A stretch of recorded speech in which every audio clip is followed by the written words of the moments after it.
নমস্কার বন্ধুরা, welcome to our channel. আমি তো কথা বলতে গেলে এখনো কাঁপছি। আমার গলার আওয়াজ হয়তো আপনারা শুনতে পাচ্ছেন। আজকে জাস্ট বিশ্বাস করতে পারছি না মাঠে কি ঘটে গেল। এটা কি ম্যাচ ছিল? ফুটবলকে কেন দ্য বিউটিফুল গেম বলা হয়, আর কেন লিওনেল মেসিকে এই পৃথিবীর সর্বকালের সর্বশ্রেষ্ঠ ফুটবলার বলা হয়? আজকের এই 90 মিনিট তার জীবন্ত প্রমাণ দিল। ম্যাচের 70 থেকে 75 মিনিটে যখন আর্জেন্টিনা 2-0 গোলে পিছিয়ে, বুকে হাত দিয়ে বলুন তো কজন আশা ধরে রেখেছিলেন? আমার নিজের মনে হচ্ছিল এই বুঝি সব শেষ। চোখের সামনে ভেসে উঠছিল একের পর এক ট্র্যাজিক দৃশ্য। ব্রাজিলের খেলার সময় নেইমারের চোখে জল দেখেছি, পর্তুগালের খেলা শেষে ক্রিস্টিয়ানো রোনাল্ডোর চোখে জল দেখেছি, আর আজকেও যখন মেসির চোখে জল আসছিল তখন ওটা বিষাদের ছিল না, ওটা ছিল এক মহাকাব্যিক লড়াই জেতার পর বীরের চোখের আনন্দের শুরু। যারা ভেবেছিলেন আজ আর্জেন্টিনা ছিটকে যাবে এবং ট্রোল করার জন্য কিবোর্ড রেডি করে রেখেছিলেন, তাদের জন্য রইল গভীর সমবেদনা। কারণ কামব্যাক ম্যান লিও মেসি আজ আরও একবার গোটা বিশ্বকে দেখিয়ে দিলেন কেন তিনি সর্বকালের সর্বসেরা, কেন তিনি গোট।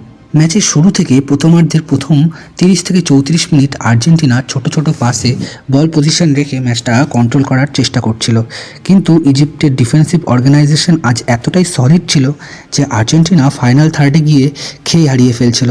উল্টো দিকে ইজিপ্ট কাউন্টার অ্যাটাকে এসে বক্সে ভাসিয়ে দেওয়া একটা নিখুঁত ক্রস থেকে দুর্দান্ত এক হেডে গোল করে 1-0 এগিয়ে যায়। তবে গোল খেয়ে আর্জেন্টিনা দমে যায়নি, তারা দুর্দান্তভাবে কামব্যাক করার চেষ্টা করে এবং একের পর এক চান্স ক্রিয়েট করতে শুরু করে। এই আক্রমণের আবহেই লেফট ব্যাক টাগলিয়াফিকো বক্সে ফাউল হলে আর্জেন্টিনা পেনাল্টি পায়। একদম পারফেক্ট ডিসিশন ছিল। কিন্তু ভাই, সত্যি কথা বলতে মেসি যখন ফ্রি কিক নিতে যায় মনে হয় গোল নিশ্চিত, আর পেনাল্টি নিতে গেলেই বুকটা ধুকপুক করে ওঠে, একটা অজানা ভয় তাড়া করে। জানি না মেসির মতো প্লেয়ারের পেনাল্টিতে এই অবস্থা কেন। আজকেও মেসির পেনাল্টি শটটা ইজিপ্টের গোলকিপার অসাধারণভাবে সেভ করে দেয়। তবে হ্যাঁ, এখানে মেসির শটের খামতির চেয়েও ইজিপ্টের গোলকিপারের ক্রেডিট দিতে হবে। তিনি আজ পুরো ম্যাচ জুড়ে যেন চীনের প্রাচীর হয়েছিলেন। পেনাল্টি মিসের ধাক্কা সত্ত্বেও আর্জেন্টিনা কিন্তু চান্স ক্রিয়েট করা থামায়নি। বিশেষ করে আর্জেন্টিনার দুজন সাইড ব্যাক মলিনা এবং টাগলিয়াফিকো আজ অনবদ্য খেলেছেন। মলিনার এক ক্রস থেকে পয়েন্ট ব্ল্যাঙ্ক রেঞ্জ থেকে ম্যাকালিস্টারের হেড, আর প্রথমার্ধের শেষ দিকে টাগলিয়াফিকোর পাস থেকে জুলিয়ান আলভারেজের অনবদ্য শট ইজিপ্টের গোলকিপার যেভাবে শরীর শূন্যে ভাসিয়ে আটকে দিল তা এক কথায় অবিশ্বাস্য। সত্যি বলতে প্রথমার্ধে আর্জেন্টিনা 3-1 গোলে এগিয়ে থাকা উচিত ছিল, কিন্তু ভাগ্য সহায় ছিল না। ইজিপ্ট প্রথমার্ধে জান লড়িয়ে দিয়েছে। দ্বিতীয়ার্ধ শুরু হওয়ার পর আমাদের আশা ছিল আর্জেন্টিনা ভুলগুলো শুধরে নামবে, কিন্তু ইজিপ্ট কাউন্টার অ্যাটাকে ছিল মারাত্মক খতরনাক। প্রতিবার তারা বল নিয়ে আর্জেন্টিনার অর্ধে ঢুকলেই মনে হচ্ছিল এই বুঝি গোল হয়ে গেল। ইজিপ্ট 2-0 গোলে এগিয়ে যাওয়ার ঠিক মিনিট 6 আগেই একটা কাউন্টার অ্যাটাক করেছিল, যেখানে লিসান্দ্রো মার্টিনেজকে ফাউল করা হয়েছিল, নইলে তখনই গোল হতো। কিন্তু এই বিপদ সংকেত আর্জেন্টিনার ডিফেন্স বুঝতে পারেনি। তার মিনিট 6 পরেই প্রায় সেম টাইপের এক কাউন্টার অ্যাটাক থেকে ইজিপ্ট তাদের দ্বিতীয় গোলটা করে দেয়। স্কোর লাইন যখন 2-0, সত্যি বলছি ভাই, আমার মাথায় হাত পড়ে গেছিল। তাদের সেই জমাট ডিফেন্স ভাঙতে আর্জেন্টিনার কালঘাম ছুটে যাচ্ছিল, তার উপর আবার 2 গোলের লিড। এই জায়গা থেকে একটা দল কিভাবে কামব্যাক করবে? ঠিক 70 মিনিটের মাথায় আমার ইনবক্সে একজন ট্রোলার মেসেজ, আর তারপরই এলো ম্যাচের সেই ঐতিহাসিক রুদ্ধশ্বাস।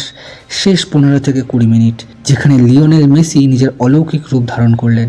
তিনি দেখালেন কেন তিনি মাঠে থাকা মানেই একটা আলাদা খতরনাক ব্যাপার। বক্সের বাইরে থেকে মেসির এক নিখুঁত ও বিপজ্জনক ক্রস, আর অফসাইড ট্র্যাপ ভেঙে রোমেরোর দুর্দান্ত হেড। Score line 2-1। লাস্ট ম্যাচে কেপ ভার্দের এগেনস্টেও রোমেরো গোল করেছিলেন, আর আজ এই কঠিন সময়ে আবারও মেসির অ্যাসিস্ট থেকে গোল করে আর্জেন্টিনাকে অক্সিজেন দিলেন। এর ঠিক 4 মিনিট পরেই আবার মেসির ম্যাজিক। মেসি ক্রস করতে যান, বল ডিফ্লেক্ট হয়ে আবার তার কাছেই আসে। মেসি বলটা দেন লাউতারো পাস বাড়ান মন্টিয়েলকে। মন্টিয়েল ফার্স্ট টাইম কন্ট্রোল করতে না পেরে মাথা ঠান্ডা রেখে বলটা ব্যাক পাস দেন মেসির দিকে, আর বক্সের লাইন থেকে বা পায়ের এক সুপার স্ট্রাইক, বল ক্রসবারে লেগে সোজা জালের ভেতরে। 2-2। ভাই, আমি তখন আক্ষরিক অর্থেই ঘর জুড়ে নাচছিলাম। ভাবছিলাম এক্সট্রা টাইমে গেলে আমরা জিতে যাব, কিন্তু খেলা তখনও ওপেন ছিল। দুই দলই তখন অল আউট আক্রমণে। ইজিপ্টের মোহাম্মদ সালাহ যখন বল নিয়ে বিপজ্জনক আর্জেন্টিনার বক্সে ঢুকছিলেন, তখন জুলিয়ান আলভারেজের একজন ফরওয়ার্ড হয়েও নিচে নেমে এসে সালাকে ব্লক করেন এবং বল কেড়ে নেন। এই গোলের পেছনে আলভারেজের অবদান সব থেকে বেশি। আলভারেজ বল কেড়ে নিয়ে পাস দেন লাউটারো মার্টিনেজকে। লাউটারো চিতার মতো গতিতে রান করে এক জাদুকরি ক্রস করলেন, আর সেখান থেকেই দুর্দান্ত ফিনিশ। আর্জেন্টিনার ডিফেন্স এখনো কিছু ভুল আছে। এই টিমটা প্রপার চ্যাম্পিয়ন হওয়ার মতো সব দিক থেকে পারফেক্ট কিনা তা নিয়ে সন্দেহ আছে, কিন্তু এই যে 2-0 পিছিয়ে থাকা, তারপর 3-2 ব্যবধানে কামব্যাক করা, এই ফাইটিং স্পিরিটটাই তাদের অন্যান্য টিমের থেকে কিন্তু আলাদা করে। মেসি নিজের স্ট্যান্ডার্ড অনুযায়ী প্রথম থেকে একটু আন্ডার পারফর্ম করলেও শেষ একটা গোল আর একটা অ্যাসিস্ট করে প্রমাণ করলেন কেন তিনি রাজা। ম্যাচ শেষে মেসি যেভাবে কাঁদছিলেন তাতেই স্পষ্ট তিনি নিজের ওপর কতটা মানসিক চাপ নিয়ে খেলছিলেন। যাই হোক, আর্জেন্টিনা এখনো টিকে আছে। ম্যাচ শেষ হতেই দেখলাম মিম তৈরি হওয়া শুরু হয়ে গেছে, মেসিকে বাবা বলে ডাকার সময় এসে গেছে, গিরগিটির মতো রং বদলানো শুরু হয়ে গেছে। আর্জেন্টিনার এই অবিশ্বাস্য কামব্যাক নিয়ে আপনারা কি বলবেন আমাদের কমেন্টে জানান। আর ভিডিওটি ভালো লাগলে অবশ্যই একটি লাইক করুন এবং এরকম আরো ভিডিও পেতে আমাদের চ্যানেলটিকে সাবস্ক্রাইব করুন। নমস্কার।